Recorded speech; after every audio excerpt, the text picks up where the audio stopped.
Watching manipulation tactics in movies and shows have always been interesting. As we get to watch it from a different perspective, we immediately understand the motive of the manipulator, as there aren't any first-hand emotions involved like real life. Such tactics are shown a lot nowadays through pop culture, and one such show that runs on the manipulation theme is Squid Game. We'll be analyzing all the techniques used in the show one by one.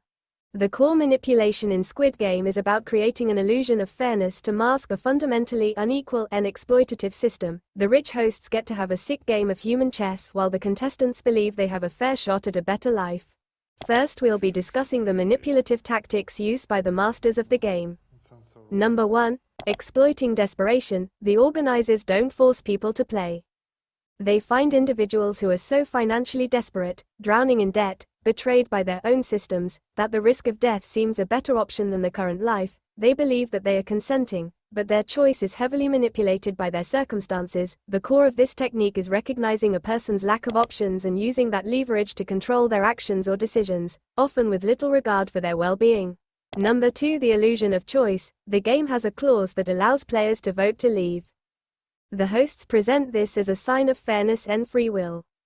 However, when the players leave and are confronted with the harsh reality of their lives, they realize they have no choice but to return. This gaslighting makes them believe the game is their only path to a better life and not a death trap. It's a manipulation technique where the manipulator presents a limited set of options that all lead to the same desired outcome. By focusing on which option to pick, the target is distracted from the fact that they are not making a free choice, and are instead being steered toward a predetermined conclusion. Number 3. Dehumanization. The players are stripped of their names and are given numbers. The guards are masked and anonymous. This removes all humanity, making it easier for the guards to kill and for the players to see each other as disposable competitors rather than human beings. This one is by far the most heartless one, as by removing empathy and compassion, this tactic makes it easier for the manipulator to justify and carry out harmful or cruel actions against the target without moral or emotional restraint. Number 4. Creating a zero-sum environment. The rules are designed so that for one person to win, everyone else must lose. This pits players against each other, turning them into enemies and encouraging betrayal. The money is displayed in a giant piggy bank, constantly reminding them of what they're fighting for, which further fuels their greed and cuts down on their morals. This one is used a lot in competitive environments by the higher-ups, as by convincing people that resources or opportunities are finite and scarce, the manipulator can provoke infighting, prevent collaboration, and maintain control by positioning themselves as the ultimate arbiter of who wins and who loses. And number 5. Information asymmetry. The players are given very little information about the next game. While the hosts and guards know everything, this keeps the players in a constant state of fear and uncertainty, making them more susceptible to manipulation. This too can be used in real life by highly manipulative people in many sneaky ways, as by strategically withholding or selectively sharing information. The manipulator can steer decisions, control the narrative, and exploit the other person's ignorance to achieve a desired outcome. Plus, the more the victim is overwhelmed by emotions, the easier it is to make them work for the manipulator. Now we'll look at the manipulative techniques that the players used on one another.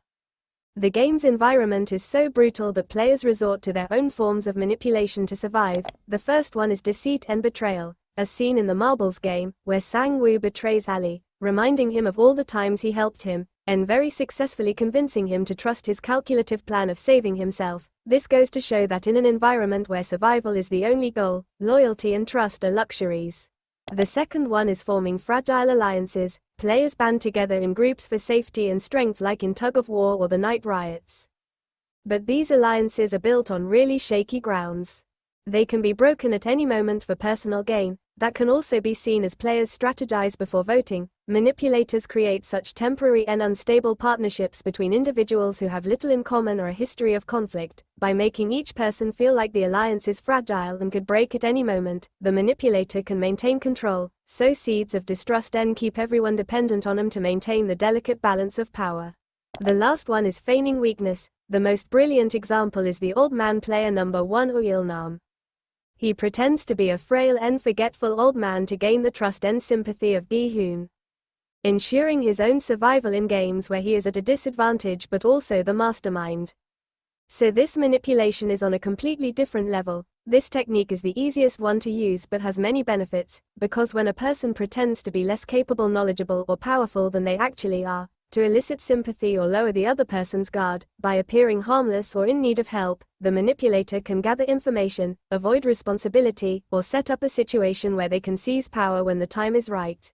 Well, that was it for the manipulation tactics used in Squid Game. Which movie or series should I do next? Put your thoughts in the comments and subscribe to the channel for more such content.